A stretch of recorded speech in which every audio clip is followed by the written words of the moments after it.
மீனம் ராசி அன்பர்களே, இந்த செப்டம்பர் மாத பலன்களை செக்மெண்ட் வைஸாக நம்ம டீட்டெயிலாக பார்க்கலாம். முதலில் உங்களுடைய எண்ணம், செயல், சிந்தனைகள் எப்படி இருக்கும்னு பார்க்கும் பொழுது உங்களுக்கு 7.5 சனியில் இப்போ விரய சனி ஓடிக்கொண்டிருக்கிறது. ராகு பகவான் உங்கள் ராசியிலே உட்கார்ந்துருக்கார். அதாவது ஜென்ம ராகு நடந்து கொண்டிருக்கிறது. உங்கள் ராசி அதிபதி குரு 3ல் போய் மறைஞ்சிருக்கார். சரி, அப்போது உங்கள் ராசி அதிபதியை விட 6ஆம் அதிபதி ஆட்சி பலத்தோட வலிமையாக இருக்கார். அப்போது உங்கள் ராசியை விட 6ஆம் அதிபதி வலுப்பெற்றிருக்கின்ற காரணத்தால் உங்களுக்கு எதிரிகள் உங்களை விட வலிமையாக இருக்கிறார்கள் அப்படிங்கிறதா அமைப்பு. அப்போது கடன், நோய், எதிர்ப்பு, பகை, வம்பு, வழக்கு, ஸோ இந்த மாதிரியான விஷயத்துக்கு போகக்கூடாது. எந்த ஒரு புதிய காரியம் செய்தாலும் ஒரு தடவைக்கு 2 தடவை யோசிப்பது நல்லது. இது சரியா தவறா என்று கலந்து ஆலோசனை செய்துவிட்டு அதுக்கப்புறம் நீங்கள் செய்வது புத்திசாலித்தனம் என்பதை ஞாபகத்தில் வைத்துக் கொள்ளுங்கள். சரி, தனம் சார்ந்த விஷயங்கள், குடும்பம் சார்ந்த விஷயங்கள் எப்படி இருக்கும் அப்படின்னு பார்க்கும் பொழுது 2ஆம் அதிபதியாக இருக்கக்கூடிய செவ்வாய் பகவான் தனக்கு 3ஆம் இடத்துல உட்கார்ந்துருக்கார். நல்லதுதான். குரு பகவான் எங்கே லாபஸ்தானத்தை பார்க்கிறார். அப்போ தனத்தில் எந்த பிரச்சனையும் வரப்போவதில்லை. குடும்பம் சார்ந்த விஷயத்திலும் பெரிய பிரச்சனைகளை ஏற்படுத்த போவது இல்லை.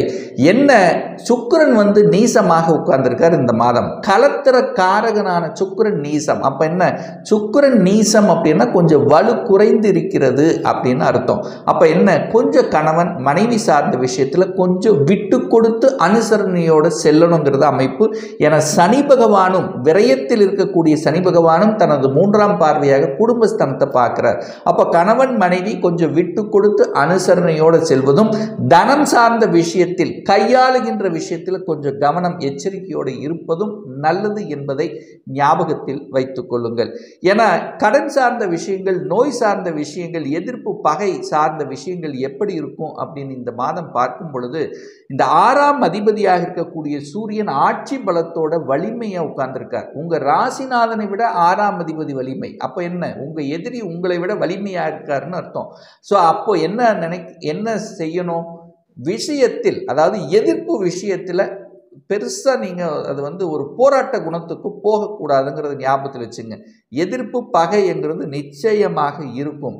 ஸோ அப்போ என்ன, கண்டு கொள்ளாமல் விட்டு விடுவது நல்லது சில விஷயங்களில். அப்போ என்ன, புத்திசாலித்தனமாக கையாளுவது, இடத்துக்கு தகுந்த மாதிரி செயல்படுவது, வளைவு நெளிவு சுழிவாக இடத்துக்கு தகுந்த மாதிரி செயல்படுவது புத்திசாலித்தனம் என்பதை புரிந்து கொள்ளுங்கள் இந்த மீனராசி அன்பர்கள். அப்போ ராகு லக்னத்தில் உங்கள் ராசியில் இருக்கின்ற காரணத்தால் ஏதோ ரூபத்தில் மனதில் ஒரு குழப்பத்தை கொடுத்து கொண்டிருக்கும்.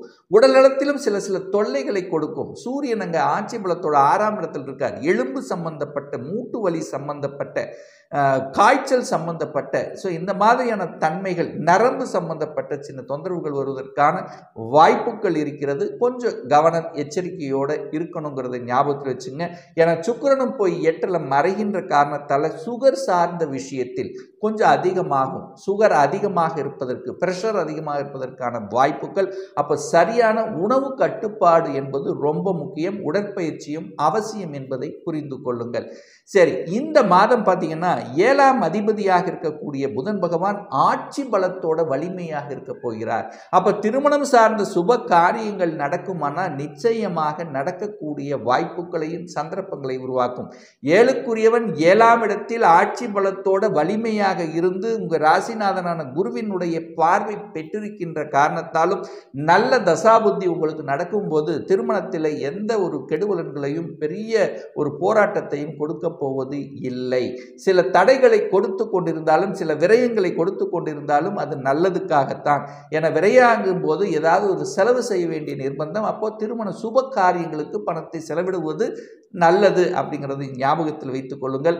அதே சமயத்தில் இந்த வீடு, வண்டி, வாகனங்கள் வாங்குவதற்கு உகந்த காலகட்டமா அப்படின்னு கேட்டீங்கன்னா, செவ்வாய் பகவான் 4ஆம் இடத்தில் உட்கார்ந்திருக்கார்.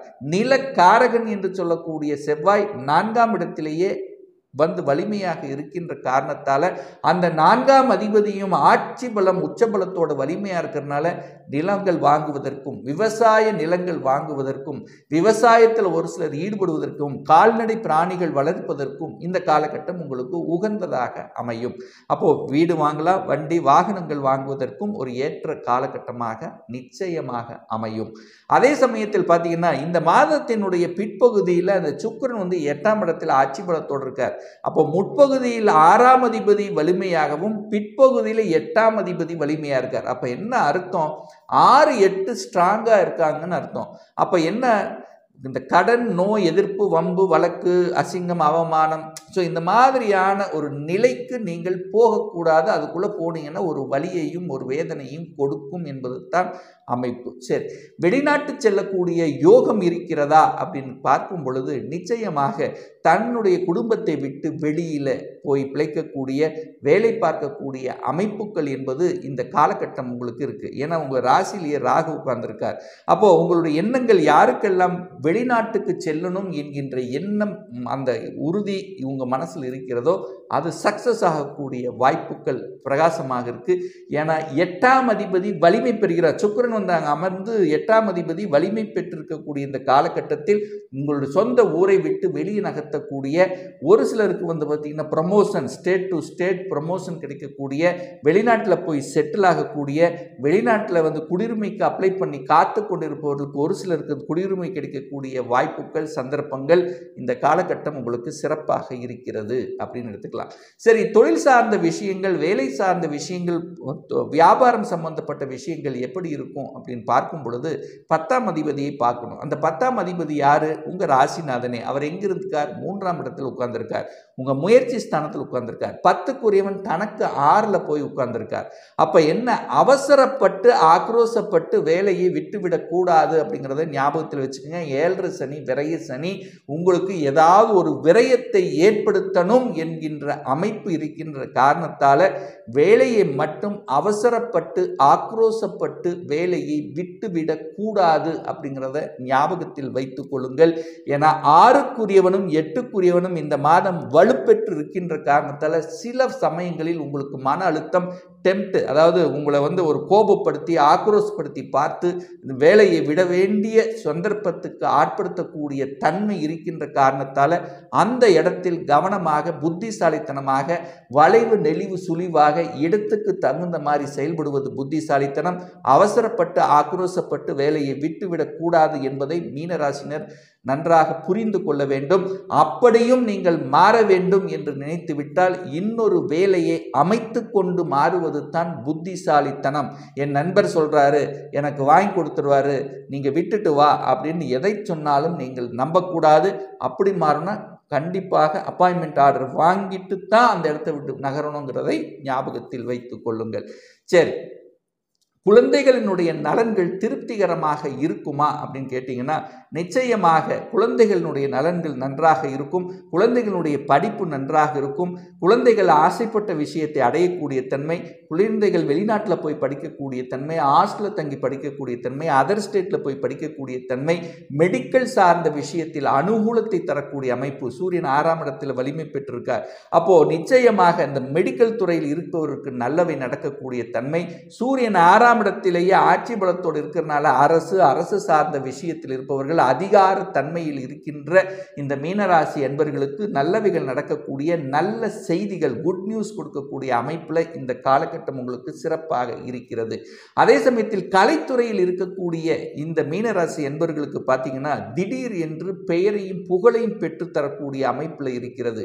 என சுக்கிரன் ஆட்சி பலத்தோடு வலிமையாக இருக்கக்கூடிய தன்மை, அது 8ஆம் இடத்தில் இருக்கார். திடீர் அதிர்ஷ்டத்தை கொடுக்கக்கூடிய இடம், திடீர் ஒப்பந்தத்தை கொடுக்கும், திடீர் புகழை கொடுக்கும், திடீர் வாய்ப்புகளை பெற்றுத்தரும் இந்த கலைத்துறையில் இருக்கக்கூடிய இந்த மீனராசி அன்பர்களுக்கு. சரி, ஒரு நல்ல தெய்வ வழிபாடு அப்படின்னு எடுத்துக்கொண்டால் இந்த மாதம், அதாவது செப்டம்பர் மாதம் 15ஆம் தேதி என்று குரு பகவானுடைய பிறந்த நாள் ஜெயந்தி வர இருக்கிறது. அதாவது உங்கள் ராசிநாதனுடைய பிறந்த நாள் ஞாயிற்றுக்கிழமை வருகிறது. ஸோ அன்றைய தினம் யாருக்கெல்லாம் குரு திசை குரு புத்தி ஓடிக்கொண்டிருக்கிறதோ, யாருக்கெல்லாம் அதிகமான மனக்குழக்கம், தான் நினைத்தது செயல்படுத்த முடியாத தன்மை இருக்கிறதோ, யாருக்கெல்லாம் தொழில் ரீதியாக பிரச்சனை இருக்கிறது, தொழிலில் ஒரு செட்டில் ஆகலை அப்படிங்கிற எண்ணத்தில் இருக்கிறீர்களோ, யாருக்கெல்லாம் தனம் சார்ந்த விஷயத்தில் பிரச்சனையாக இருக்கிறதோ, யாருக்கெல்லாம் குழந்தை பிறப்பு சம்பந்தப்பட்ட விஷயத்தில் தடைப்பட்டு கொண்டு அதனால மன அழுத்தத்தில் இருக்கிறீர்களோ, அன்றைய தினம் குரு பகவான் நவ கிரகங்கள் இருக்கின்ற குரு பகவானையும் அல்லது தட்சிணாமூர்த்தி சென்று வழிபடும் போது நிச்சயமாக நல்லது நடக்குங்கிறது தான் அமைப்பு.